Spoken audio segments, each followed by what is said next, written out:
Je te louerai, Éternel, de tout mon cœur. Je raconterai toutes tes merveilles. Je ferai de toi le sujet de ma joie, le sujet de mon allégresse. Je chanterai ton nom, Dieu très haut. Honorables invités, bien-aimés frères et sœurs, héritiers et héritières de la foi et de l'œuvre qui nous est commune en Jésus-Christ, que la grâce et la paix vous soient données, toujours multipliées, de la part de Dieu le Père, le Fils et le Saint-Esprit, un seul Dieu de la vérité et de l'amour. Amen. Peuple de Dieu, invoquons le Seigneur.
Seigneur, tu te plais à voir tes enfants assemblés en ton nom, selon la fidélité de ta promesse. Tu es toujours au milieu de ta communauté que nous constituons. Nous sommes le peuple dont tu es le berger, le troupeau que ta main conduit. Tu nous as rachetés d'âge en âge, de génération en génération. Aujourd'hui, ici rassemblés, nous sommes venus avec nos familles et nos invités te dire notre joie et notre reconnaissance pour tes multiples bienfaits. Dans l'humilité, nous nous soumettons à ta sainte loi et nous nous présentons devant ta majesté pour te magnifier, t'honorer, te révérer et te célébrer. Par-dessus tout, nous t'adorons, Seigneur. Des temps anciens à ce jour, nous avons toujours su compter sur ton amour, ta fidélité, ta miséricorde et ton pardon. Notre alliance avec toi en Jésus-Christ demeure et se renouvelle par les gages de son sang précieux et salvifique versé sur la croix pour nos péchés.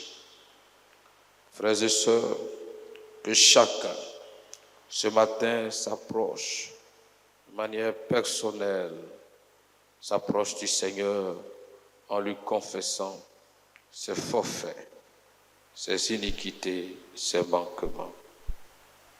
Que chacun parle à Dieu pour lui confesser, pour lui présenter sa vie, sa misère. Occasion pour l'Église méthodiste tout entière de te dire merci pour tes bienfaits d'un cœur joyeux et sincère. Seigneur Jésus-Christ, pardonne les péchés de ton peuple, les nôtres, mais aussi ceux de notre nation, la Côte d'Ivoire. Relève-nous tes grâces, ton pardon et ta paix, pour que notre communion avec toi en ce jour exceptionnel réponde de notre joie et de notre espérance en Jésus-Christ, le Sauveur du monde. Amen. Peuple de Dieu, veuillez vous tenir debout.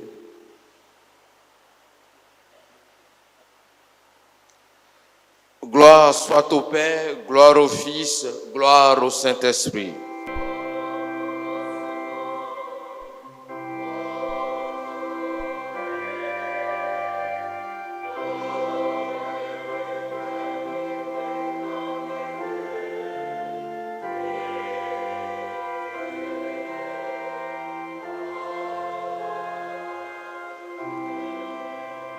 peuple de Dieu, louez le Seigneur.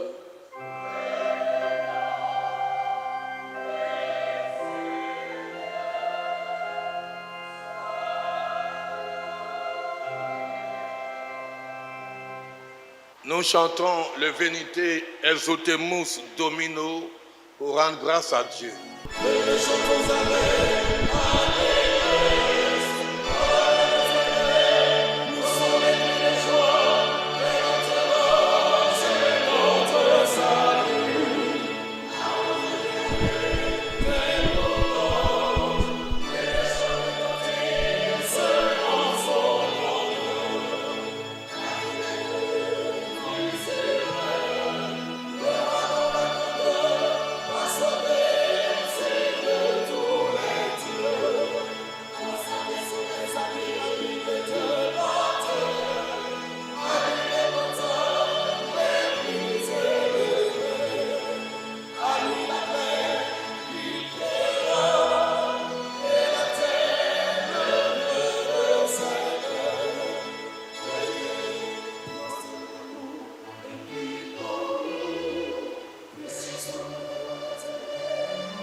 Nous aimerions à ce stade et au nom du révérend docteur Cès Melchisedec, pasteur en charge de l'église John Wesley, rendre grâce à Dieu pour la vie d'un homme. Bishop Benjamin Boni, vous avez marqué d'une pierre blanche et de façon indélébile l'histoire de l'Église méthodiste de Côte d'Ivoire. Permettez-moi de ne citer que 4 piliers essentiels à mon nomme la vie. L'ISTA, l'UMESI, la radio, la Voix de l'Espérance et la télévision Espérance TV. En ce qui concerne l'Institut supérieur de théologie d'Abadien Doumé, l'ISTA, il a été créé en 2002. Il a ensuite fusionné avec d'autres écoles en 2006 pour former officiellement l'Université méthodiste de Côte d'Ivoire, UMESI. L'ISTA a formé plusieurs pasteurs qui évangélisent et encadrent des fidèles aujourd'hui. L'UMESI, Université méthodiste de Côte d'Ivoire, est la première université ivoirienne à avoir obtenu la certification ISO 9001 version 2015, délivrée par Bureau Veritas. Cette reconnaissance atteste de la qualité de son système de management de la qualité. Elle a formé plus de 2000 étudiants diplômés, licence et master, et son effectif actuel avoisine 3500 étudiants inscrits. l'Université méthodiste de Côte d'Ivoire se classe parmi les meilleurs établissements privés d'enseignement supérieur du pays.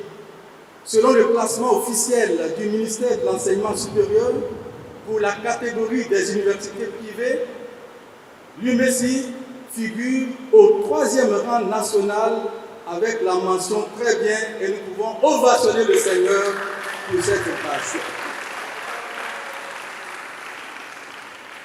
Bishop Benjamin Boni, votre vision missionnaire audacieuse a été mise en œuvre avec un grand succès. Et les preuves les plus éloquentes de cette stratégie sont données par l'évangélisation du monde entier au travers de la radio La Voix de l'Espérance et de la télévision méthodiste Espérance TV. La radio confessionnelle La Voix de l'Espérance a été officiellement créée en février 2010. Elle émet sur la fréquence 101.6 depuis Abidjan et sur la 93.3 depuis Abengourou. Sur le net, la radio est accessible à travers le monde entier. 5 années plus tard, la chaîne de télévision méthodiste dénommée Espérance TV a été officiellement créée et lancée le 1er janvier 2015. Quelle grâce de Dieu à travers son serviteur.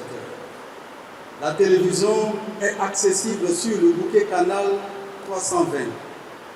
Comme des cloches, ces médias méthodistes sonnent l'évangile de Jésus-Christ, la bonne nouvelle du salut, de façon continue, du 1er janvier au 31 décembre et 24 heures sur 24. Bishop Benjamin Boni, vous êtes pour nous un père et un repère, un modèle, un exemple à suivre. Que Dieu vous accorde une santé en or afin qu'il n'y ait pas d'oxydation et la longévité auprès de nous afin que nous puissions toujours bénéficier de vos sages conseils. Pour terminer, je vous invite tous à vous mobiliser comme un seul homme et à vous déplacer massivement à l'église Canaan de Cocody Angré pour rendre un vibrant hommage au bishop Benjamin Boni le samedi 18 juillet 2026 de 9h à 12h. À Dieu soit honneur, gloire et puissance au siècle des siècles. Amen.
Son Éminence Bishop, bonjour et bienvenue.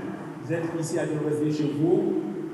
Et comme vous êtes à la maison, affectueusement, on va vous appeler Papa. Si vous êtes d'accord avec moi, dites Amen, bien-aimé dans le Seigneur. Papa Bishop, bienvenue. Et pour juste un petit rappel, Papa Bishop est pasteur depuis 50 ans. Ça fait 50 ans de ministère. Je n'ai pas encore 50 ans. 50 ans qu'il est pasteur au service de Dieu. Et dans les 50 années, il a passé par la grâce de Dieu 27 années à la tête de notre Église. 27 années. Enlevez 27 années dans votre âge et vous verrez ce qui reste. Dieu bénit son serviteur et avec lui justement le président de l'oreille des hommes, le président au beau l'hôtel que je vous demande de bien vouloir accueillir par des ovations. Avec eux, et en 2 tranches, dont la première pour une durée de 30 minutes, nous serons à éplucher le thème que voici, le rôle de l'homme méthodiste dans l'Église et dans la société. Nous allons partir donc pour la première partie, 30 minutes d'échange, et je laisse donc toute la place à notre papa et à la table de séance. Le rôle de l'homme méthodiste dans l'Église et dans la société. Nous rendons tout d'abord grâce à l'Éternel notre Dieu, auteur de toutes choses, chef béni de l'Église par Jésus-Christ, pour cette occasion qui nous donne d'être ensemble. Et je salue l'initiative prise en ce qui concerne l'édification du peuple de Dieu. Alors, je vais articuler une intervention sur 3 points. Premièrement, regard constatif sur l'état spirituel et moral du monde. Donc, on va jeter un regard sur la situation qui prévaut dans le monde quand on se place au plan spirituel et moral. Ensuite, l'homme méthodiste, témoin de Jésus-Christ dans l'Église et la société.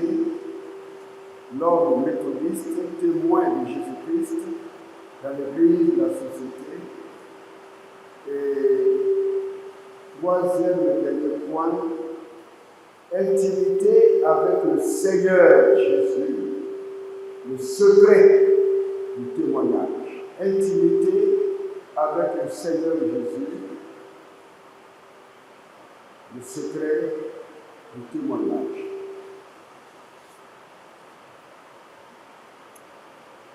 Donc, le point, regard constatif sur l'état spirituel et moral du monde. 2 Timothée 3, 1 à 4. 2 Timothée 3, 1 à 4. Sache que dans les derniers jours, il y aura des temps difficiles, car les hommes seront égoïstes, amis de l'argent, fanfarons, hautains, blasphémateurs, rebelles à leurs parents, ingrats, irréligieux, insensibles, déloyaux, calomniateurs, intempérants, cruels, ennemis des gens de bien, traîtres, emportés, enflés d'orgueil, aimant le plaisir plus que Dieu. Amen. Oui, donc dans ces 4 versets que nous avons lus, il y a d'un côté un problème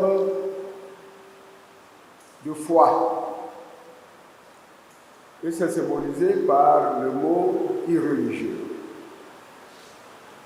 Irreligieux ici, ça signifie un monde qui a mis Dieu de côté. Qui a mis Dieu de côté. Et nous savons tous que depuis la survenue du péché, dans Genèse 3, n'est-ce pas, sous Adam et Ève, qui ont donc désobéi à Dieu, pour écouter plutôt Satan, le monde a plongé dans l'obscurité spirituelle. Vous voyez? Dieu peut exister, mais ce n'est pas mon problème, ce n'est pas notre problème. On a beaucoup de préoccupations dans la vie, mais les préoccupations, il y a dit d'ordre vertical, donc du côté de Dieu, ce n'est pas notre préoccupation, c'est l'homme d'abord. Ce sont les préoccupations, n'est-ce pas, de chaque jour, ce qu'on rencontre, n'est-ce pas, qui fait partie des défis journaliers, c'est ça notre préoccupation. L'oubli de Dieu, ou le fait de reléguer Dieu à l'arrière-plan. Et c'est le premier problème de l'homme. C'est extrêmement important. Vous savez, lorsque l'homme dit « Dieu ne compte pas pour moi », pour Dieu, il n'est plus un être humain. Parce que l'être humain ne peut pas vivre sans Dieu qui l'a créé. Il ne peut pas. C'est absolument impossible. Vous voyez la création, quand vous voyez la création, les animaux, il y a ci, il y a cela, Dieu dit, etc., mais pour l'homme, quand Dieu a fait l'homme, quand Dieu a créé l'homme, et j'en profite pour dire que dans le contexte hébraïque, donc dans l'Ancien Testament, dans la Bible, on ne dit pas que l'homme crée. L'homme ne crée pas, c'est Dieu qui crée. Parce que créer, c'est faire sortir du néant. L'homme, lui, il fait. L'homme découvre, l'homme invente. Donc, quand nous disons, cette création, pour parler de la musique, cette création, cette merveilleuse création, ou création littéraire, etc., pour la Bible, non. Non. L'homme fait, l'homme ne crée pas. Donc, quand Dieu a créé les autres animaux, il les a créés comme ça. C'est parti, n'est-ce pas, de sa volonté. Mais, contrairement aux animaux, en ce qui concerne la création de l'être humain, il dit, et Dieu souffla en lui un souffle, et l'homme devient vivant. C'est plus profond que le fait de respirer. Dieu souffle en lui un souffle. L'homme devient un être vivant. L'homme regarde maintenant la direction de Dieu. L'homme est créé à l'image de Dieu. L'homme va être donc le correspondant de Dieu. Il va recevoir alors ses attributions, il va recevoir alors ses missions.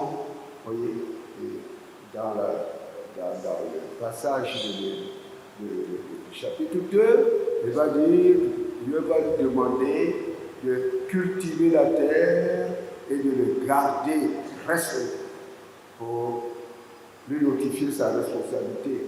Garder. Voyez. Donc, un être humain qui ne vit pas en Dieu, ce n'est pas un être humain. C'est extrêmement important. L'oubli de Dieu. Et parce que l'homme a oublié Dieu, eh bien, tout ce qu'il va faire et qui devrait être induit, n'est-ce pas, de sa spécificité d'homme, image de Dieu, tout cela sera détruit. On ne peut rien attendre de bon, fondamentalement, de l'homme qui ne croit pas en Dieu. Ça, c'est... Oui. Son expression morale, eh bien, ça doit être entaché. C'est pourquoi on a cité, il y a tout ce mot qui a été cité, blasphémateur, calomniateur, adultère, etc. Tout cela, ça vient de ce que l'homme a perdu la dimension divine, ses relations avec Dieu, son repère. Et vous allez voir ce qui va se passer quand l'homme est un être humain. Ici, il y a l'être humain, grand H, Adam, grand H, n'est-ce pas, l'être humain, et puis il y a l'être humain masculin, si vous voulez, puis le féminin. Lorsque Adam et Ève vont pécher, vous allez voir qu'est-ce qui va arriver. Adam va dire, quand Dieu va dire pour respecter, Adam, où es-tu? Voyez, j'ai entendu ta voix, je me suis caché, cela, et quand Dieu va lui dire, mais pourquoi tu es caché? Pourquoi tu as fait cela? Il va dire, la femme que tu as mise à côté de moi, voyez, ça commence déjà.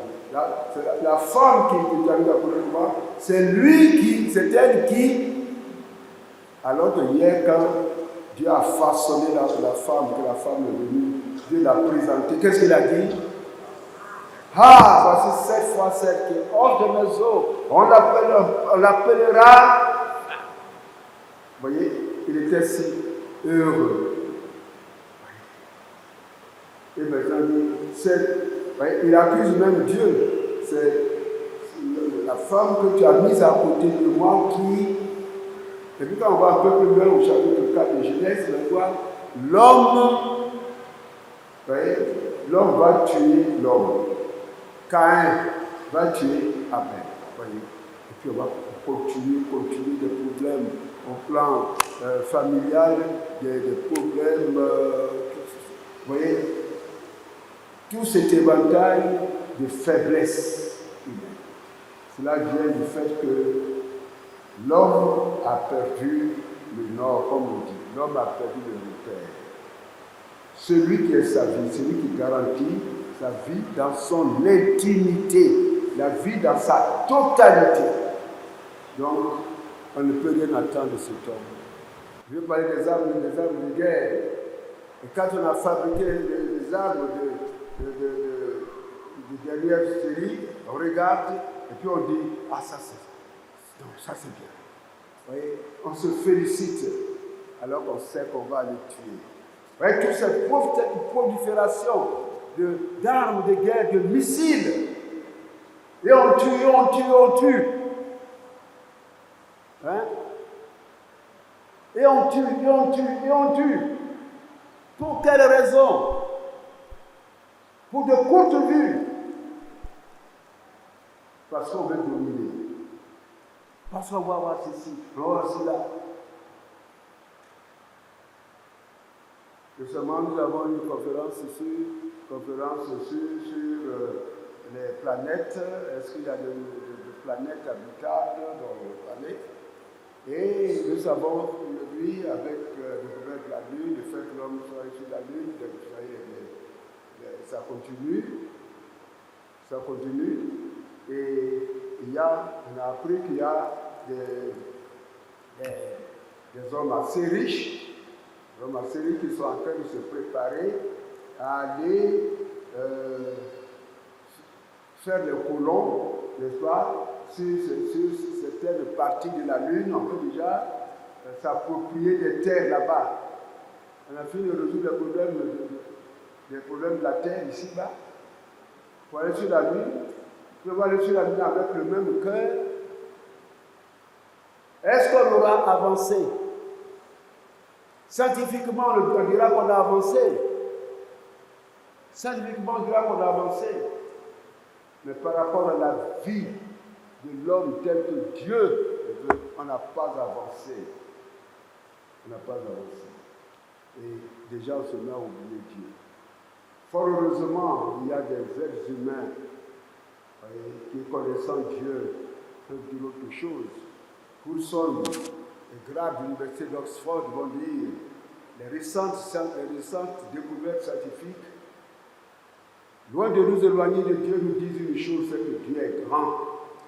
Il faut connaître Dieu. Donc, tous les problèmes moraux que nous connaissons, toute cette perversité, voyez aujourd'hui, l'homosexualité. Je ne veux même pas me taire parce que nous savons tout ce que c'est. Comment un être humain peut coucher avec un humain, comme s'il n'y avait plus de femmes.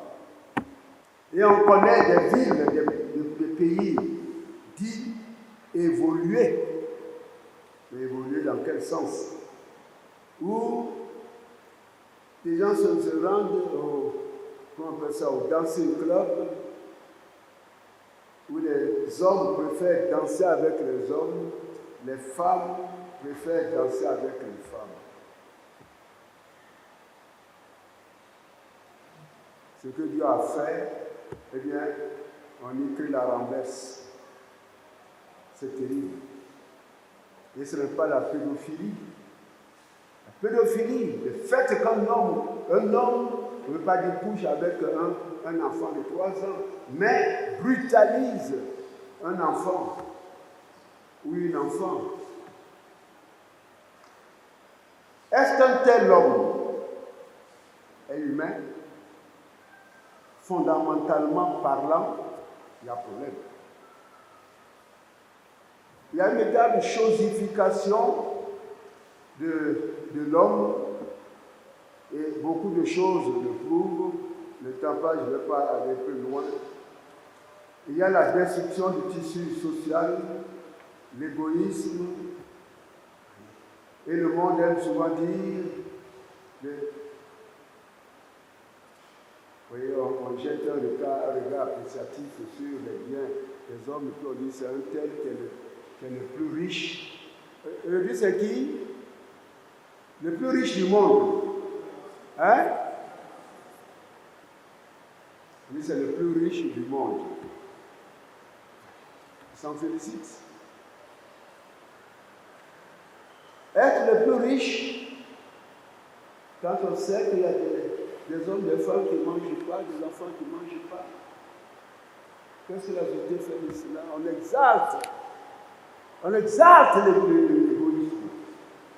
Même si par la part de Dieu, il y a des cœurs qui luttent contre l'égoïsme et qui disent, allons, tendons la main aux pauvres. Puis il y a l'orgueil. L'orgueil. Que la Bible va appeler la colline, les montagnes. Et vous vous souvenez du message de Jean-Baptiste, que les collines et les montagnes soient abaissées. Et puis, il y a le désespoir, la désespérance. L'humanité, le désespoir, la désespérance. De quoi demain sera-t-il fait? Est-ce que la mort n'est pas préférable à la vie? Et puis l'homme se suicide. Ouais, tous ces cas de suicide, dans nos milieux, tous ces cas de suicide.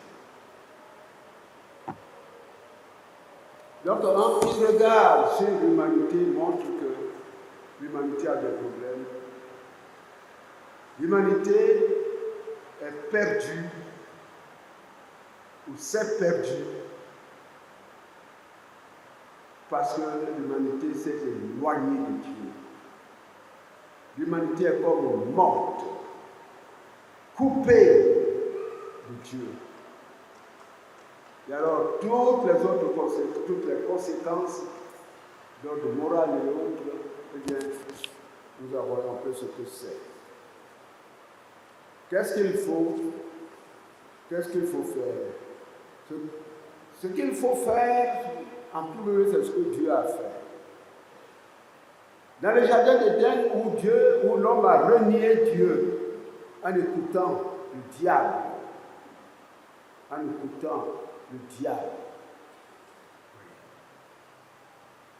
Que la Bible appelle Satan, donc le calomniateur du diable, c'est celui qui crée des situations de telle manière qu'on soit confus dans la tête, qu'on ne voit plus où se trouve la vérité, et c'est mieux qu'on finisse par se perdre.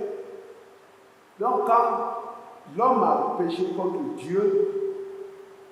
Dieu, bien sûr, s'est mis en colère. Il a châtié. Il a dit, tu mourras. Et la mort au sens biblique, ce n'est pas seulement quand l'homme cesse de respirer. Vous voyez qu'on envoie le corps à la mort, ensuite au cimetière. Mais la mort au sens biblique, au sens fondamental, c'est la séparation d'avec Dieu. Donc on peut être vivant, manger le poulet, manger tout ce qu'on veut manger, boire tout ce qu'on veut boire, mais au regard de la parole de Dieu, on est mort. Parce qu'on n'a plus de relation avec le Seigneur. Quand l'homme a péché, Dieu, quoi qu'il l'ait châtié de telle manière, il n'a pas oublié. Et dans le jardin d'Éden, déjà, Dieu va projeter. Dieu va rejeter la restauration de l'homme. Qu'est-ce que Dieu va faire? Dieu va dire à la femme, tu souffriras pour mettre au monde, les désirs seront portés contre ceux qui ont ton mari, c'est lui qui te bénira, etc. Mais tu auras donc une progéniture qui écrasera la tête du serpent. De manière prophétique, donc, Dieu annonce la restauration.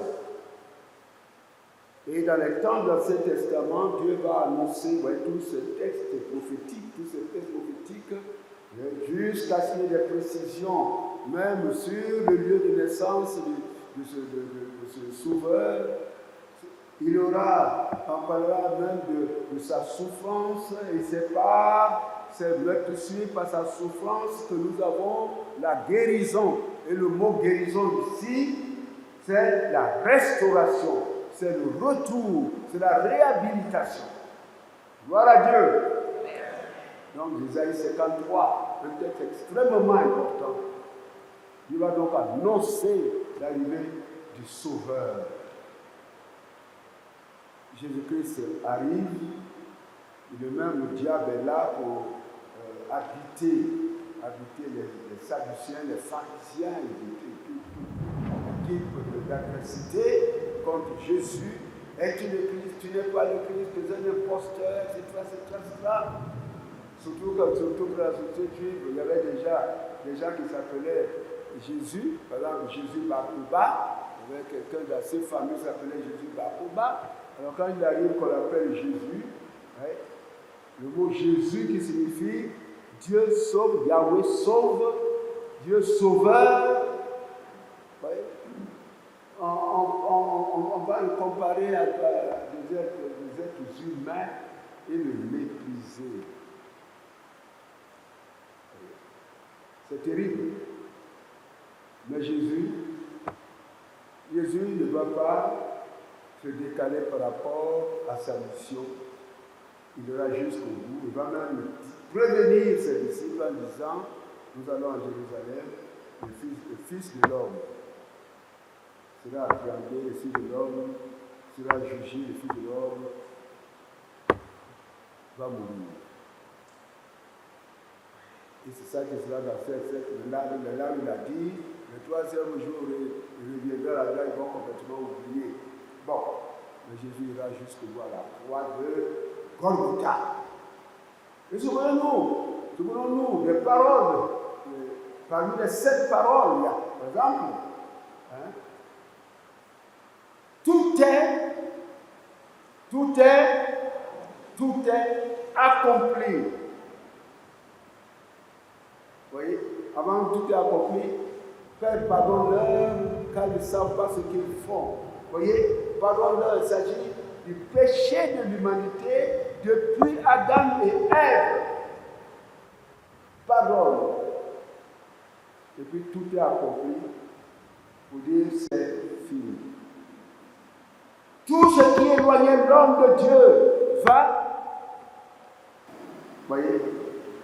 connaître quelque chose de Dieu.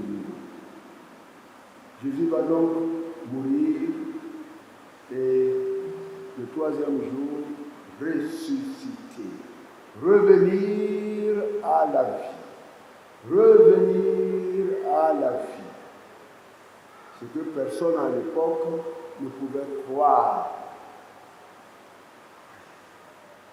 Ce qu'on savait, c'est que quand vous mourrez, vous partez, vous mourrez, vous partez, vous allez trouver, et après la pensée, n'est-ce pas, de toutes les cultures du monde, vous allez trouver vos parents, vos grands-parents, et c'est comme ça la vie continue. Et en Afrique, comme la vie continue, quand un roi meurt, s'il a laissé 10 femmes, toutes les 10 femmes, on les tue, pour que le mariage continue là-bas. Et ceux qui portaient les bagages du roi, et bien il faut les tuer aussi pour qu'ils continuent de porter les bagages là-bas. C'est ça qui est dans l'esprit des Africains. Mais à travers la résurrection de Jésus-Christ, les choses ont changé radicalement. C'est la vie qui reprend. La vie telle que Dieu.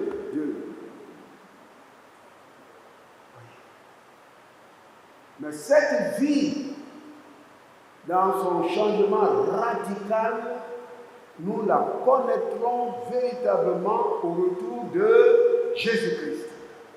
Donc à son avènement, à son retour. Mais d'ores et déjà, quand nous recevons Jésus-Christ dans notre vie, la vie éternelle a commencé.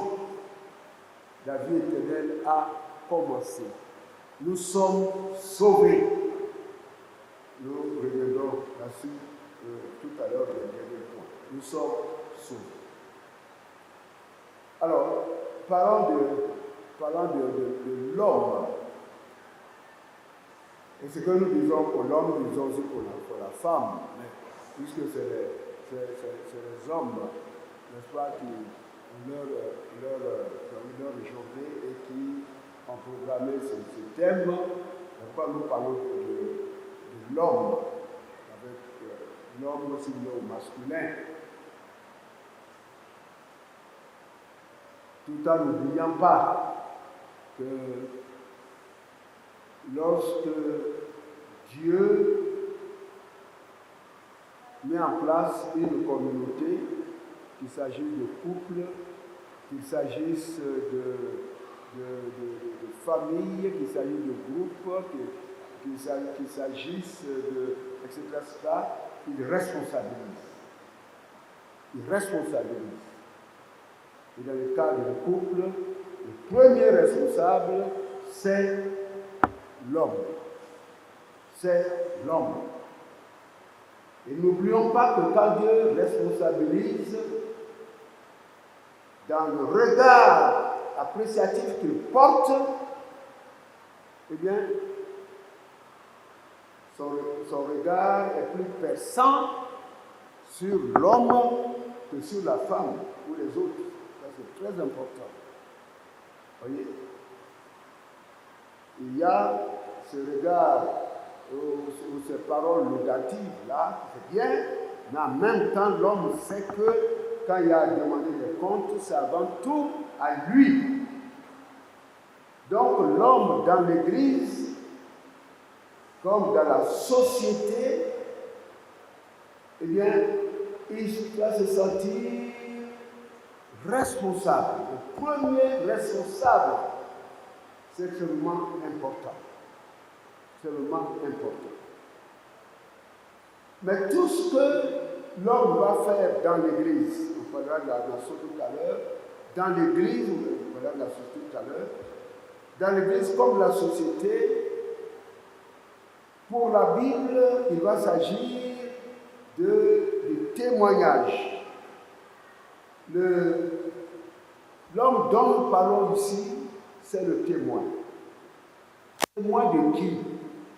Témoin de Jésus-Christ. Le témoin, au sens juridique de ce mot, c'est celui qu'on appelle en jugement.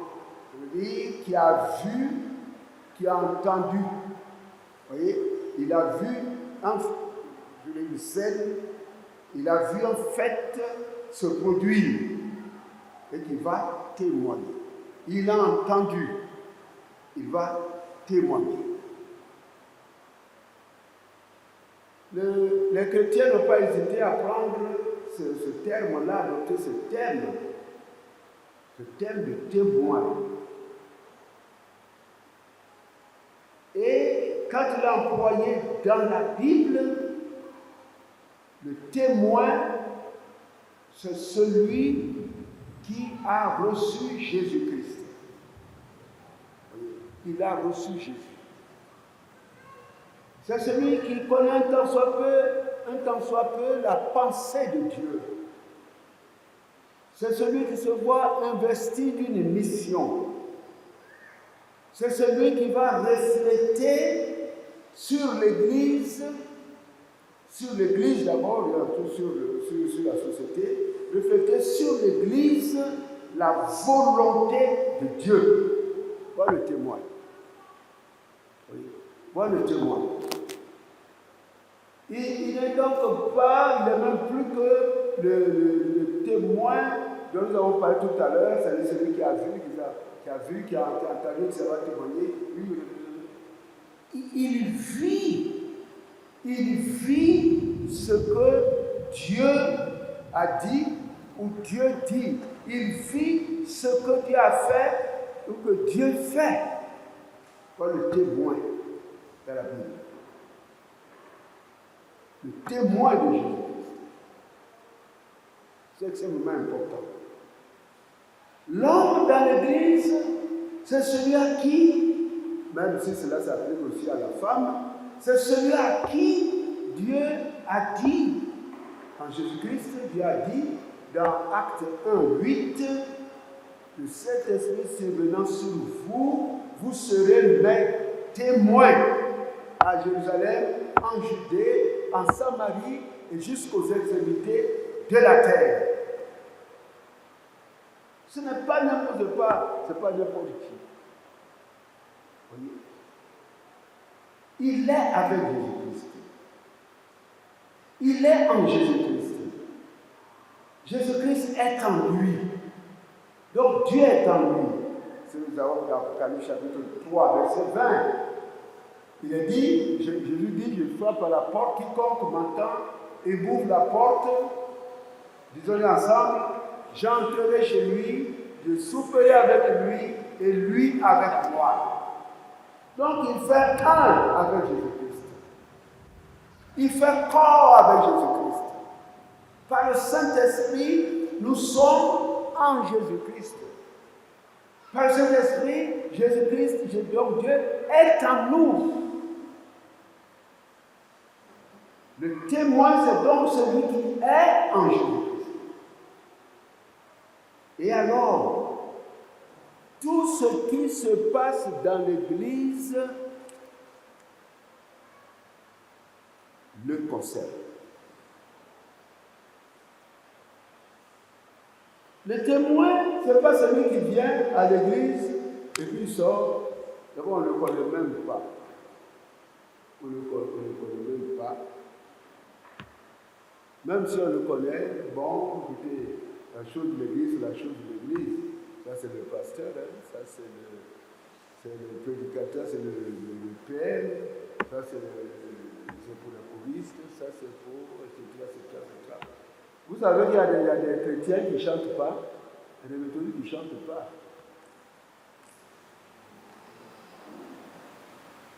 Au cours d'un entretien, j'ai demandé à un chrétien, tout ce qui est chrétien, je l'appelle chrétien. Il me dit, on va chanter un cantique. Je prends tel cantique qu'on ne connaît pas. Pourtant, il y a longtemps qu'il est dans l'église. Quel autre cantique qu'on ne connaît pas? Quel autre cantique qu'on ne connaît pas? Il dit, bon, donne un cantique qu'on va chanter. Il ne connaît pas. C'est un méthodiste, ça? C'est un méthodiste, ça? Alors que la louange porte Dieu, glorifie Dieu, nous nourrit nous-mêmes, nous encourage, nous fortifie. Vous avez des problèmes, quels que soient, la profondeur de ce problème, entrez chez vous, fermez la porte, agenouillez-vous, louez le Seigneur. Un cantique comme « J'ai l'assurance du salut »,« Oui, je bénirai le Seigneur », etc., etc. Et puis bien d'autres cantiques, bien d'autres cantiques.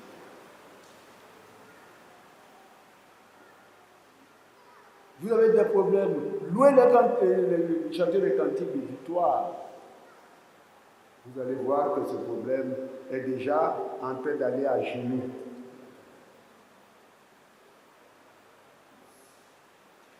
Donc, le témoin, l'homme dont nous parlons, ce n'est pas celui qui, dans l'église, vous voyez, ne s'intéresse pas du tout. Ou bien s'il s'intéresse, s'intéresse à un aspect, un petit aspect de la vie. Un petit aspect de la vie.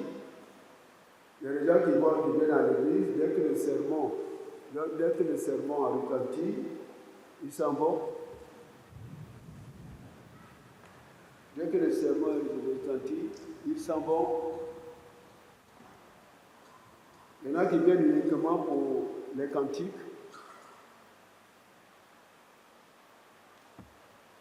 Non. L'homme dont nous parlons, le chrétien, le témoin dont nous parlons, c'est celui qui dit les problèmes de l'Église, la vie de l'Église, les joies de l'Église, les paix de l'Église, ce sont mes problèmes, ce sont mes joies, ce sont mes... Voyez, il fait corps. Il est partie prenante. C'est celui qui se lie aux chrétiens depuis les temps écoulés. C'est que celui qui sait que être témoin, et là nous voyons le mot témoin, c'est dans le contexte grec, cette expression dans le grec, le martyr, martyros, le martyr. Ça, c'est extrêmement important. C'est-à-dire, il va, dans son témoignage, il est prêt à aller jusqu'à la mort. Là, le témoin. Le témoin. Le martyr. Le martyr. Vous voyez, là, nous pensons, n'est-ce pas, dans Actes 6 et 7, nous pensons à Étienne, par exemple. Nous pensons à tous ces apôtres. Oui. Quand on vous parle de la fin des apôtres, de chacun des apôtres, il y a peut-être un ou deux qui ont connu la mort par la maladie. Non. Le témoin, c'est celui qui est prêt à dire Jésus jusqu'au bout. Mais quand il fait quelque chose de bon, quelque chose qui aide l'Église, quelque chose qui aide la société, même si il encourt des dangers, il est prêt à aller jusqu'au bout. Le chrétien, l'homme. Si nous parlons de la femme ici, on parle de la femme chrétienne. Voilà le chrétien. C'est extrêmement important. On va jusqu'au bout. Et vous comprenez pourquoi l'Église, dans les temps anciens, a confectionné le symbole des apôtres. Le symbole des apôtres, ça ne se dit pas, parfois, quand on dit le symbole de l'apôtre, il m'arrive d'ouvrir comme ça, de fermer les yeux, et comme ça, et puis d'ouvrir pour mieux voir. Et puis j'ai vu voir certaines personnes qui ferment les yeux, ou bien qui sont comme ça, tristes, ils croient en Dieu, le Père Tout-Puissant, Créateur du ciel et de la terre. non. Le symbole des apôtres, vous voyez, ça se dit debout. Les responsables de l'Église d'alors, à 300 versets 40, oui, ils ont confectionné ce texte-là pour les chrétiens, c'était à l'heure de la persécution. Pour dire, lorsque vous serez, vous irez en jugement, pour rendre compte de votre foi, de votre engagement pour le Seigneur,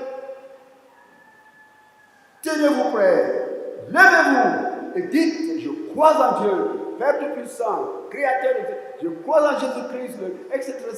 Je crois au Saint-Esprit, je crois, et je crois que Jésus-Christ reviendra. Voilà. Mais aujourd'hui, nous ne le disons pas en un temps d'adversité. Non, je comprends. Vous voyez, le contexte n'est pas le même. Mais c'est ça. Allez à Rome, à Tunisie, là, la plage du lieu où, n'est-ce pas, il y avait les lions, etc. L'empereur venait de temps en temps là, et quand il venait, on faisait sortir, les gladiateurs faisaient sortir les prisonniers qui devaient combattre contre les lions. Le lion, l'empereur était là avec ces femmes, et puis donc toute la page était là, et à un moment donné, celui qu'on veut tuer, eh bien on le fait sortir, il doit combattre contre le lion. Vous voyez, et quand le lion déchire, l'empereur applaudit, tout le monde applaudit, etc. Allez voir, ça est là, encore. Beaucoup de chrétiens ont péri là. Allez avoir à Rome le grand Coliseum qui est là, si vous voulez, le grand, on dirait ici, le grand stade, si vous voulez. Avec toutes ces pièces réservées aux lions. Quand le lion venait, enfin, on vous donne une dernière chance. Est-ce que vous abjurez, c'est-à-dire est-ce que vous renoncez à Jésus-Christ, cet imposteur? Si telle est votre décision, vous rentrez chez vous. Vous êtes libre. Voyez, les chrétiens, vous voyez, le père disait à son fils ou à sa fille ou à sa femme, nous allons mourir bientôt, mais nous serons avec le Seigneur. Tenons ferme. Qu'est-ce que vous dites? Jésus. Et quand l'empereur en a assez, eh bien, il y a un signal qu'il donne, et on ouvre les vannes, les lions viennent. Et vous voyez les chrétiens qui criaient, Jésus. Et vous voyez, si c'est votre femme qui est devant ici, le lion la prend, la déchire, c'est des scènes horribles. Mais les chrétiens tenaient. Voilà le témoin, le martyr. Donc c'est lui qui dit oui jusqu'au bout. C'est lui qui accomplit sa mission jusqu'au bout. Ah, c'est pas facile. Ce n'est pas facile. Alors, qu'est-ce que l'homme, quel est son rôle dans l'Église? Son rôle, c'est bien, évidemment, de prendre part à telle activité, telle autre, selon les dispositions de l'Église. Vous voyez, selon ce que Dieu lui dit, il dit oui, j'assume telle ou telle responsabilité, etc. Voilà. Il a compris selon les capacités que Dieu a mises en lui. Il reflète dans l'accomplissement de sa mission, il reflète la volonté de Dieu. Il reflète la grâce de Dieu. Il reflète l'amour de Dieu, le pardon de Dieu, l'honnêteté de Dieu. la probité de Dieu. Voyez, les vertus de Dieu dans ce qu'il fait. Donc, il prend une part active dans la vie de l'Église. Et de la société, c'est la même chose. L'homme projette sur la société, à commencer par sa famille, il projette sur sa famille, il projette sur son milieu de service, il projette sur son milieu de sport, les réunions d'ordre régional ou autre. Partout où il va, l'homme devenu témoin de Jésus-Christ, vous voyez, il reflète sur l'Église, sur la société, les vertus que Dieu a mises en lui, les grâces que Dieu a mises en lui, les forces que Dieu a mises en lui. Vous voyez, il n'y a pas de domaine où il puisse dire, c'est la main ici, etc.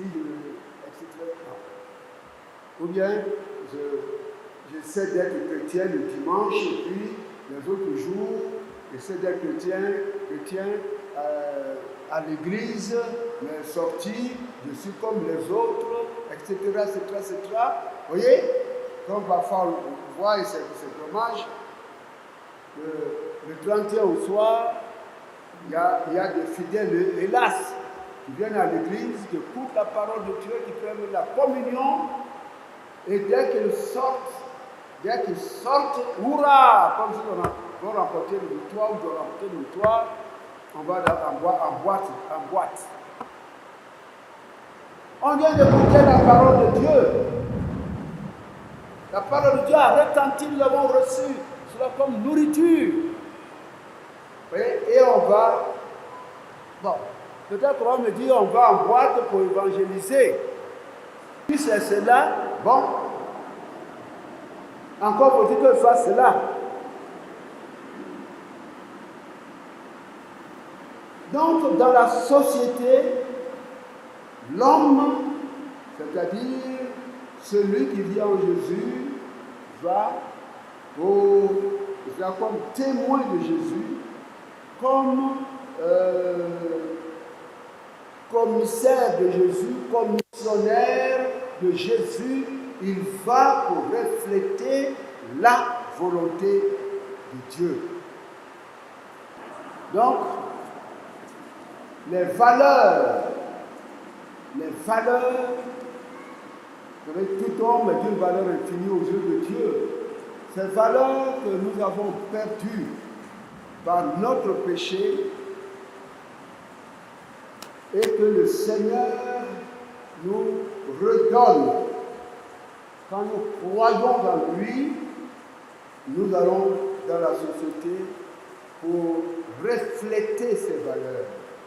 Et c'est dans ce sens que Jésus dit de nous dans Matthieu, il nous dit donc, vous êtes le sel de la terre, vous êtes la lumière du monde. Le sel, la lumière. Quand nous sommes sous régime, nous savons ce que c'est. Vous voyez, quand la lumière est coupée, nous savons ce que c'est. Jésus dit, vous êtes le sel pour apporter du goût. Parce que sans Jésus dans le monde, tout est fade. Pas de saveur. Vous êtes la lumière, parce que sans Jésus, l'électricité est coupée, c'est-à-dire c'est l'obscurité. C'est l'obscurité. C'est l'obscurité. Ah ouais. Au XVIIIe siècle, en Europe, particulièrement en France, vous voyez, ce siècle appelé siècle de lumière. Siècle de lumière. Vous voyez comment les philosophes se sont levés et ont commencé à mépriser la chose de Dieu. Quand Voltaire, par exemple, faisant Voltaire se levait et disait, on dit aux cultivateurs, donc aux paysans, ne volent pas, on lui enseigne la parole de Dieu, c'est pour qu'ils ne volent pas le blé du voisin. Vous voyez comment il s'est moqué. Quand Blaise Pascal a connu cette nuit mémorable dans les pensées, c'est tellement important cet ouvrage, dans les pensées, quand le Seigneur l'a rencontré, quand le Seigneur l'a transformé. Ah oui, Voltaire, qu'il a rencontré et qui a appris ce qui s'est passé, Voltaire a dit au philosophe, en même temps mathématicien, Blaise Pascal, lui a dit, toi aussi, tu es devenu, tu es comme les âmes simples là, les âmes simples. Voyez, avec tout le mépris, les chrétiens se donnent aux âmes simples. Voyez. Monsieur Voltaire, celle qui était à son chevet jusqu'à sa mort, elle a dit, plus jamais j'accepterai d'être au chevet d'un homme de ce genre. Vous allez voir comment il criait. Où avoir le soulagement? Où avoir le soulagement? Où est-ce que je vais? Où est-ce que je vais? Il a crié. Puisqu'il n'a jamais voulu aller du côté de Dieu, bien, il est mort en criant. Voilà ce qu'on regarde de lui à la fin. Il est mort en criant. Nous sommes donc appelés à refléter sur l'humanité et bien les valeurs que nous portons. Je termine par le dernier point. Intimité avec le Seigneur, le secret du témoignage. Jésus-Christ a dit dans Jean 15, 5, sans moi, terminons-le, sans moi, vous ne pouvez rien faire. Le mot rien. Sans moi, vous ne pouvez rien faire. Celui qui ne peut rien faire, c'est un homme ça. Celui qui ne peut rien faire, c'est un homme ça. C'est-à-dire, il ne peut même pas se lever. Il ne peut pas se brosser les dents. Il ne peut pas se laver le visage. Il ne peut pas se laver. Il ne peut pas manger. Il ne peut rien faire. Ça signifie que vous êtes vraiment rien. Parce que le Seigneur veut dire, vous n'êtes rien.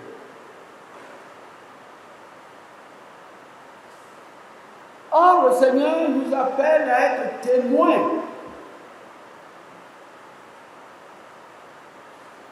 Il faut donc que, premièrement, nous ayons rencontré Jésus-Christ. Que nous rencontrons Jésus-Christ. Alors, tous les hommes ici présents, mais les femmes comprises, est-ce que nous avons tous Jésus-Christ dans notre vie? Est-ce que nous avons l'assurance du salut? Dieu a tant aimé le monde qu'il a donné son Fils unique, afin que quiconque croit en lui ne périsse point. Vous voyez? Donc quand on n'a pas Jésus, on a déjà péri, on est mort. Ne périsse point, mais qu'il ait la vie éternelle. Jean 3, 16, qui est le résumé de la parole de Dieu. Nous avons Jean 1, 12 et 13. La lumière est venue, mais les hommes n'ont pas reçu, les ciels n'ont pas reçu.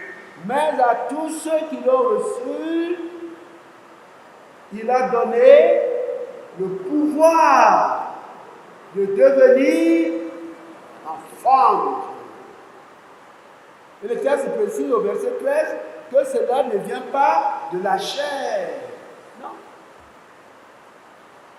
mais de Dieu lui-même, de l'Esprit de Dieu. Donc, on ne peut pas être cet homme-là, cet homme dont le rôle doit consister à témoigner dans l'Église, dans la nation, dans la famille, etc., si l'on n'a pas Jésus. Si l'on n'a pas Jésus. Quand nous avons Jésus dans notre vie, quand nous avons l'assurance, vous voyez, et cela s'accompagne du Saint-Esprit. Quand nous recevons Jésus, quand nous sommes baptisés, etc., et que le pasteur pose la main sur nous, et invoque l'Esprit de Dieu. Seigneur, accorde le Saint-Esprit, un tel l'Esprit vient en nous. Puisque sans le Saint-Esprit, nous ne pouvons pas. Non, personne. Non, personne. Mais ce n'est pas fini quand on a le Saint-Esprit. Il faut toujours prier Dieu. La prière. Il faut prier. Prier sans cesse. Il faut se nourrir de la parole de Dieu. Vous voyez? Est-ce que nous avons tous des manuels pour méditer la parole de Dieu? Nous avons bien sûr la Bible. Je rends grâce au Seigneur parce que dans l'Église, tout le monde sait ça. Et je veux croire que parmi nous ici, personne n'est sans la Bible. N'est-ce pas? C'est vrai? On a tous la parole de Dieu. On peut montrer ça? On peut montrer? Montrons alors.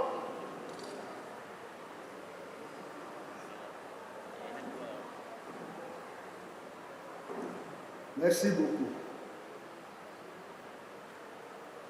L'homme ne vivra pas de pain seulement, mais de toute parole qui sortira de la bouche de Dieu. Matthieu 4 ou Luc 4.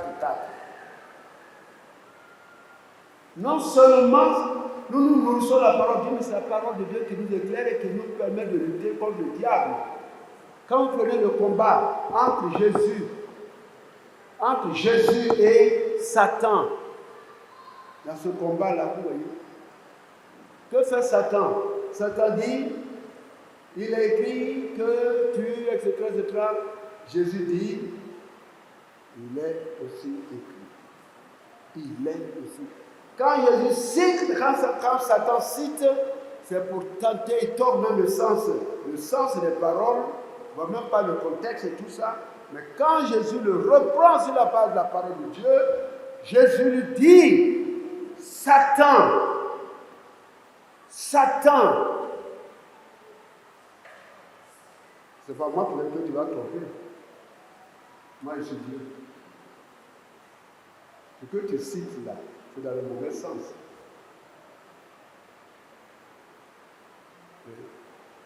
Oh, mais tu peux, il est dit comme ça. Dis que tu peux, comme ça, que tu ne peux pas avoir de problème quand tu vas tomber. Voilà. Comme si Jésus était venu pour faire de petits miracles, c'est-à-dire il va au sommet, au sommet du temple John Wesley pour tomber. Jésus est venu, tu vois. C'est pour ça que je suis venu, Satan.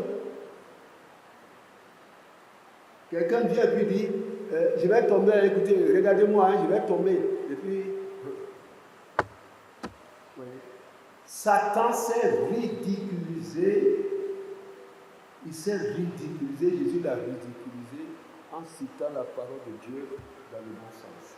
C'est par la parole de Dieu que nous pouvons.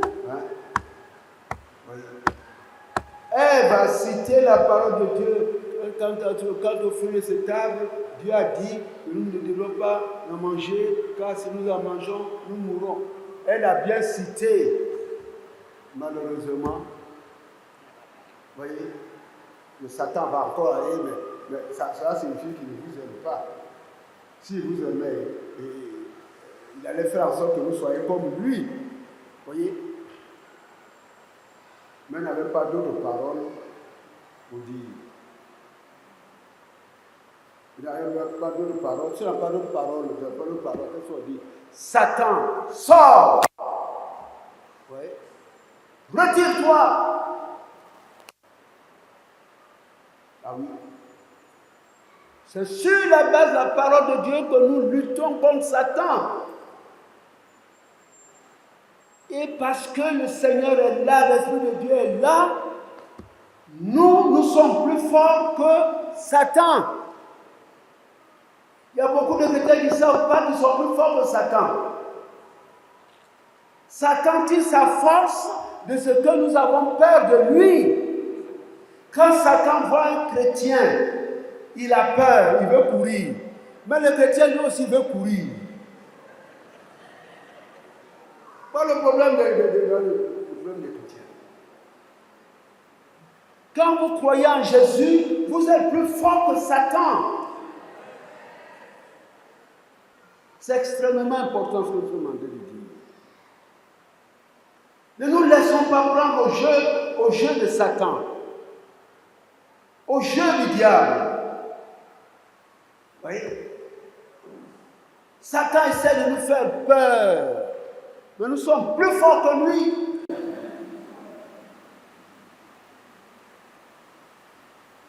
Les asepsis, ceux qui sont là, à Nibleko, qu'est-ce qui s'est passé?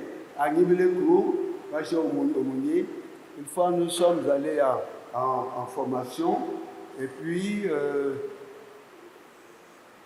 après avoir donné des directives, nous avons regroupé un petit groupe de 2-3, envoyé donc les étudiants en ville pour le témoignage. Nous allons nous retrouver à 16h au temple. Vers midi, il y a un groupe qui est venu me voir. Souvent j'étais au temple pour la prière avec les autres.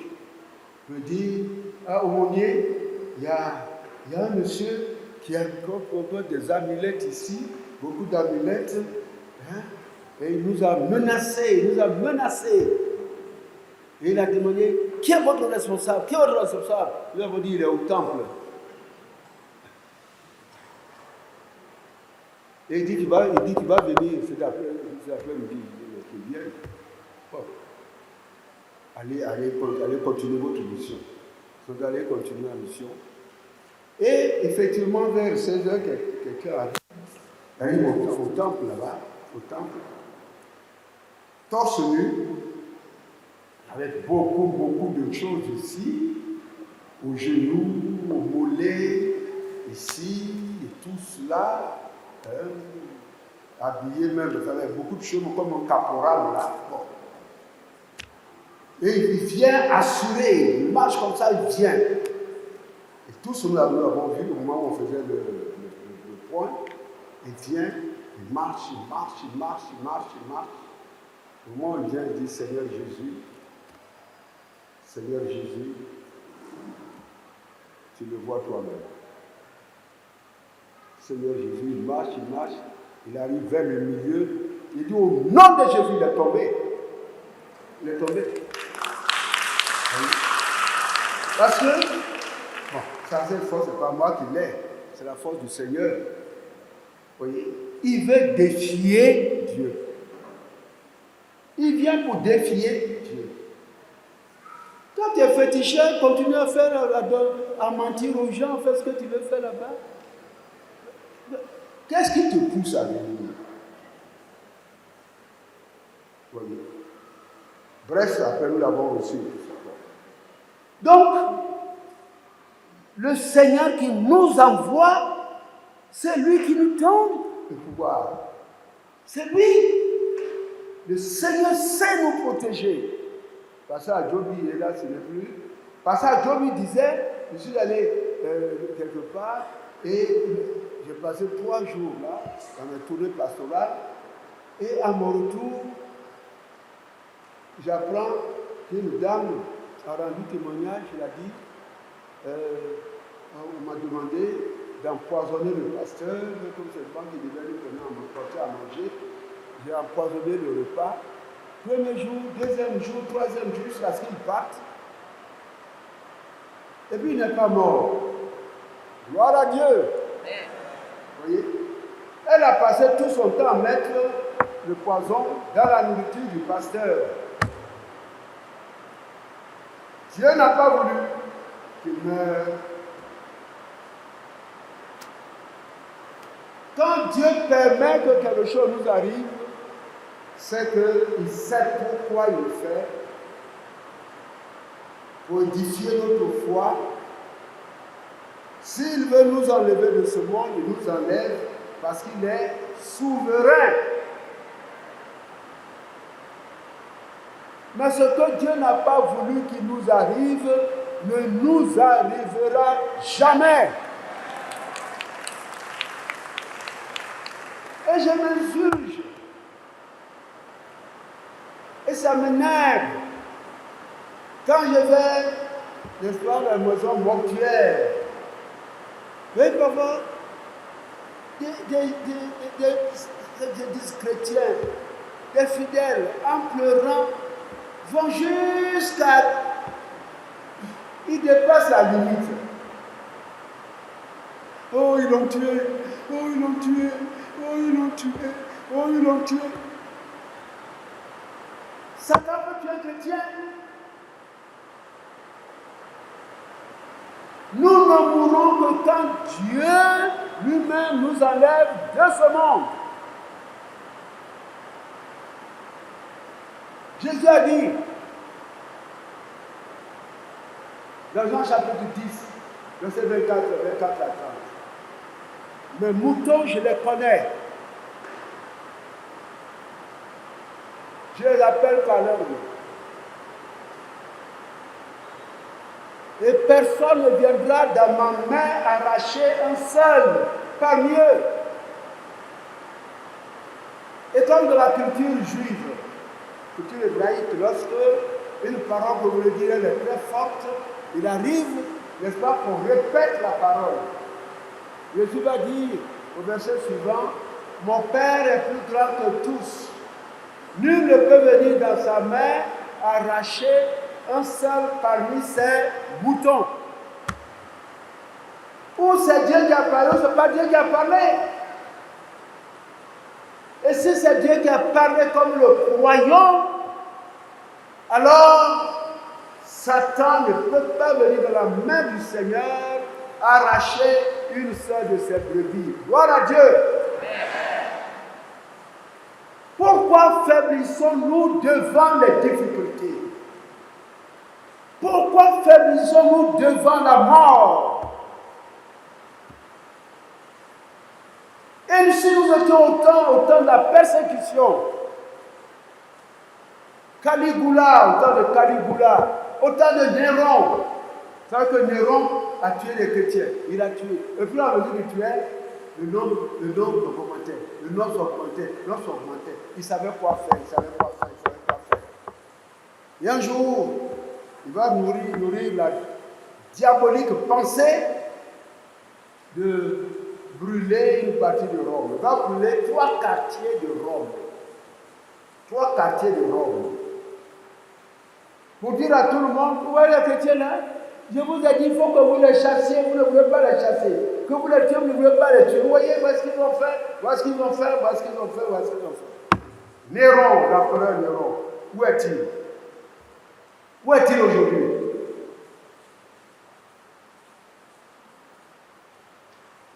Les chrétiens ont tenu. Et quand je prends le cas des méthodistes, les pionniers, nos parents, ils ont, ah oui, nos grands-parents, mon Dieu, il y a eu persécution. On connaît des persécutions.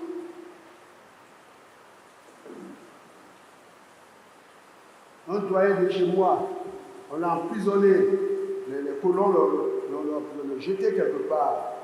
Et ils ont donné comme ordre, vous le priver de nourriture. Vous qu'est-ce qui se passait? Tous les matins, à son chevet, il y avait de l'argent qu'il donnait aux soldats pour aller acheter de la nourriture. Tous les matins, jusqu'à ce que les colons s'en étonnent eux-mêmes et qu'ils le libèrent. Gloire à Dieu. Il y a tellement de frères. Ici, à Bongwanou, à Jacques-Gilles, à Dabou, à Grand Laou, à Divo, là. Tellement, si on veut se mettre à rapporter tout ça. Ah oui, notre Dieu, c'est le Dieu fort et puissant. Le Dieu El Shaddai. Alors, il faut donc vivre toutes les vertus, tout ce que Dieu nous donne, toute la force que Dieu nous donne, et avancer. Être dans le Seigneur. Vous savez, quand on veut servir, quand on veut témoigner que nous soyons à l'intérieur ici, en paroisse, ou, comment on appelle ça, dans le champ de mission, partout, le diable est là pour détruire. Le diable est là pour détruire. Il est là pour décourager. Il est là. Nous devons regarder à Dieu. Nous devons regarder à Dieu, c'est lui qui nous envoie. C'est lui qui fait l'œuvre. Nous ne sommes que le reflet de sa volonté, le reflet de sa puissance. Et ces puissances, grâces et autres là, nous devons refléter cela là où nous sommes, dans l'église, dans la famille, d'ailleurs, dans l'église et partout. N'oublions pas que Jésus-Christ a dit, je suis avec vous tous les jours. Il n'a pas dit la nuit ou le jour. Tous les jours jusqu'à la fin du monde. Christ revient et les signes qu'il a donnés, le bouleversement du monde, et tout ce que nous a décrit tout à l'heure l'apôtre Paul qui disait à Timothée, tout cela va se multiplier. Tout cela va s'aggraver, l'ambiance ou l'atmosphère spirituelle va s'aggraver, mais ne nous laissons pas prendre le jeu de Satan. Vivons notre foi en tant qu'homme. Vivons notre foi en tant que femme chrétienne. Vivons notre foi en tant que jeunes. Vivons notre foi en tant que pasteur, en tant que prédicateur, PN, qui est encore choriste, responsable des finances, responsable des jeunes, des enfants, responsable de la propreté, responsable des hommes, des femmes, toutes les structures de l'Église. Dieu sait pourquoi il nous donne toutes ces structures. C'est pour la croissance de l'Église, c'est pour rendre l'Église efficace, c'est pour avancer. Que Dieu nous bénisse. Amen. Alléluia, alléluia, alléluia, alléluia. On peut terminer ça, s'il vous plaît. Voici, je me tiens à la porte de Jésus, ton maître et ton sauveur. C'est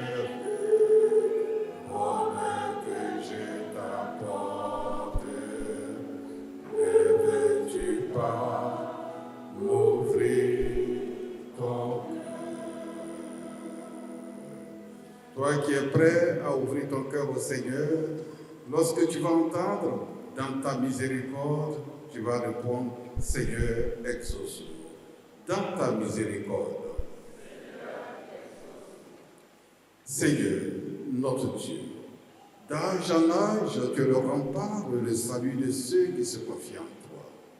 En cette journée d'adoration et de célébration de ton Saint-Nom, accorde-nous le secours de ton esprit dans nos prières pour tous les hommes. Souviens-toi des nations et leurs dirigeants. Éclaire-leur dans leur difficile quête de la paix. Écarte de ce monde la tentation d'user militairement de la puissance nucléaire. Fais de nous des hommes et des femmes libres de toute peur comme de toute volonté de puissance. Dans ta miséricorde.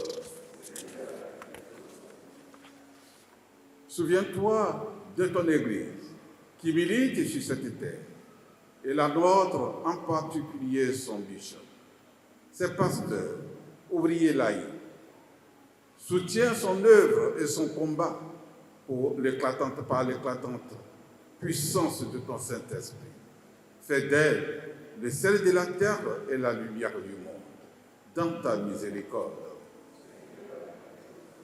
Souviens-toi de notre nation, la Côte d'Ivoire, du président de la République, du Premier ministre, des présidents des institutions et de tous les membres du gouvernement ivoirien. Accorde aux chefs de l'État et à tous ceux qui nous gouvernent ton esprit de paix et de concorde, d'amour et de justice, sans lesquels il n'y a pour les peuples ni sécurité, ni bonheur.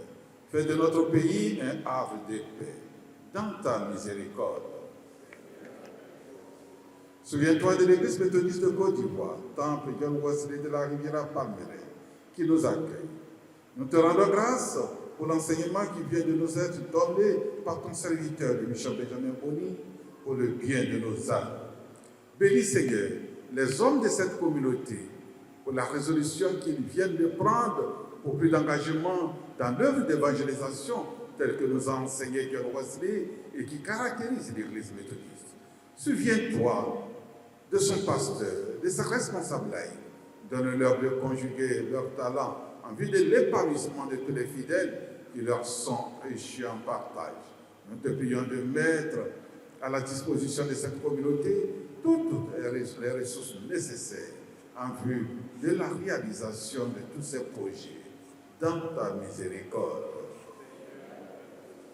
Seigneur, tu es le Dieu de la vie, tu es le Dieu de l'espérance. Et c'est vers toi seul que nous tournons nos regards pour toutes les souffrances de cette vie, pour toutes les difficultés, pour toutes les épreuves, afin d'espérer la guérison, le soulagement, la vie, la consolation, le réconfort et la paix. Nous te confions donc les malades, les enfants qui souffrent, les hommes et les femmes incapables de travailler, les chômeurs, les veuves, les veufs, les orphelins et tous ceux qui, Seigneur, ont besoin de ton secours. Nous pensons aux hommes de troisième âge dont les forces déclinent, les agonisants. Éclaire-les et soutiens-les. Nous te prions pour toutes les personnes et familles affectées durement et impactées par les déguerpissements des différents quartiers d'Abidjan. Fais de nous, auprès de ces sinistrés, des frères et sœurs, en leur apportant aide, assistance et réconfort. Donne-leur le regard qui encourage et la parole qui console, dans ta miséricorde. Nous te demandons toutes ces grâces au nom de notre Seigneur et Sauveur Jésus-Christ, à qui, comme à toi, le Saint-Esprit, soit tout honneur et toute gloire pour les siècles des siècles. Amen. Nous poursuivons notre prière en chantant de notre Père.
Car c'est à toi qu'appartient le règne, la puissance et la gloire au ciel.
La période d'hommage à notre président honoraire, je vous en supplie au nom du Galiléen. Je crois que jusqu'à la fin du mois d'août, vous n'allez plus entendre ce Galiléen-là. Donc nous comptons sur vous. Nous comptons sur vous. Il faut que, arriver à Yopougon, Exode, qu'on ne retrouve pas seulement les gens d'Exode, mais que ce soit une marée d'Abidjan Nord, puisque la personne est sur notre territoire. La personne est d'Abidjan Nord, qu'on nous sente réellement présent de ce côté-là. De John Wesley à Angré, ce n'est pas loin. C'est l'affaire d'abord du circuit, l'affaire du disciple et l'affaire de l'Église, de toute l'Église. Nous comptons sur vous. La mobilisation de tous pour rendre hommage à notre papa, à notre grand-père, à ce pilier de la vie de notre Église. Que Dieu nous bénisse tous au nom de Jésus.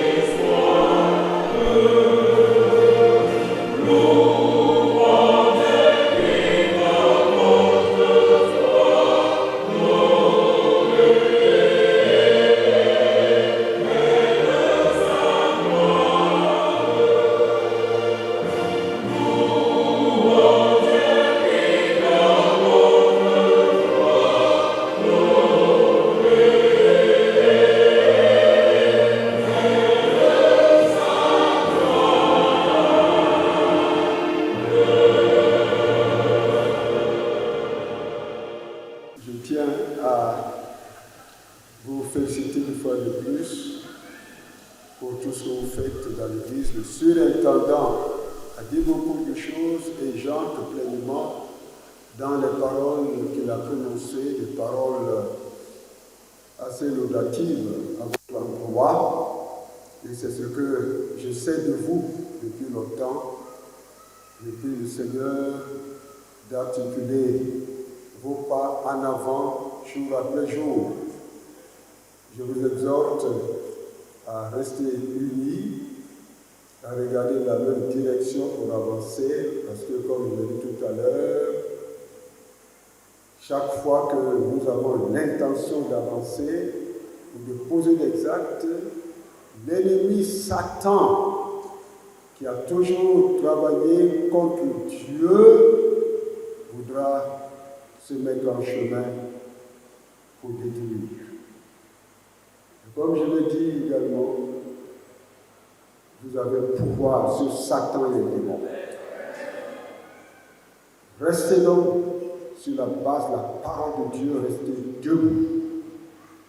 Priez beaucoup, avancez, initiez des projets. L'Église en a tant besoin. Il y a tellement de choses à faire. Les pasteurs deviennent de plus en plus nombreux. Nous avons des champs d'émission à l'intérieur comme à l'extérieur. Il y a même au plan national des initiatives à prendre par rapport aux pauvres, par rapport à tous ceux que la vie désespère. Restez donc debout pour avancer. Merci pour vos dons. Et moi, je le dis toujours, aujourd'hui, vous m'avez soutenu jusqu'à la fin de mon ministère actif. Regardez vers les autres maintenant. Soutenez-les, fortifiez-les. Et quand je parle des autres, je ne parle pas seulement des pasteurs, de tous ceux qui ont reçu des charges. Aidez-les par vos conseils, par vos prières, aidez-les, soutenez-les sur tous les plans, fortifiez-les. J'ai aussi dit qu'il faut que vous vous engagiez en politique. Ce n'est pas que vous devez faire cela, une croix arrachée. C'est-à-dire, il faut que, c'est parce que je veux dire. Mais si le cœur vous en dit, c'est que le cœur a reçu une mission de Dieu. Si vous sentez que le Seigneur veut que vous avanciez dans un sens, vous allez dans un sens, n'hésitez pas à aller. N'ayez pas peur de la politique. Même si vous savez que les trois grands domaines dans lesquels Satan fait mordre la poussière aux enfants de Dieu, il y a le sexe. Restez fidèles à vos épouses jusqu'au bout. Il y a l'argent, il y a le pouvoir. Si vous priez, vous tiendrez au nom de Jésus-Christ. Vous dites continuellement, Seigneur, à moi-même, je n'ai aucun pouvoir, je ne suis rien. Mais Paul a dû dire, je puis tout par celui qui me fortifie, Seigneur, je pourrai tout en toi, Jésus-Christ. Le Seigneur vous fera aller. Parce que le monde nous appartient à tous. La Côte d'Ivoire nous appartient à tous. Jouons notre rôle.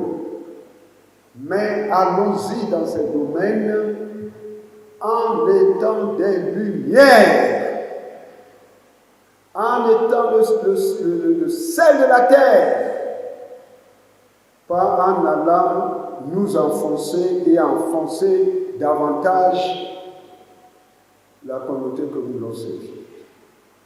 C'est par Jésus seul qu'humblement nous pouvons avancer. Que le Seigneur vous soutienne en tant que communauté que nous connaissons.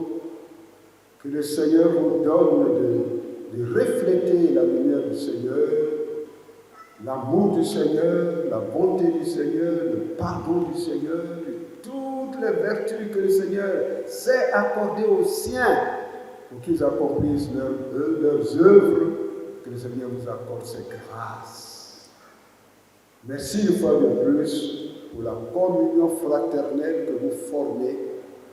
Vous formez anciens et nouveaux, ça c'est un des éléments piliers de l'avancement. Merci également pour la communion fraternelle au niveau du district, pour tout ce que vous faites ensemble. Merci pour tout, merci pour tout, merci pour tout. Monsieur le docteur Cesse et tout le conseil, Dieu est avec vous. District d'Abidjan Nord, que j'appelle, j'ai toujours appelé, comment j'appelle ce district? TGV.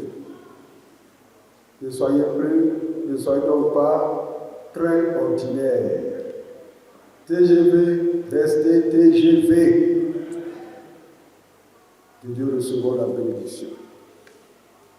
Que le Dieu de la persévérance, de la fidélité, de l'excellence et de l'espérance vous donne, frères et sœurs, d'avoir les mêmes sentiments, de façon noble et généreuse, les uns envers les autres, selon Jésus-Christ. Qu'il vous remplisse de toute joie et de toute paix dans la foi, pour que vous abondiez en espérance par la puissance, l'esprit de Pentecôte, le Saint-Esprit, au nom de Jésus-Christ. Organisation des hommes, organisation des femmes, et vous tous qui exercez une responsabilité au sein de cette Église, et vous tous qui êtes de passage, et vous tous qui vivez ici, que le Seigneur, dans son amour, vous accompagne par l'action du Saint-Esprit dès maintenant et à toujours, au nom de Jésus-Christ. Amen.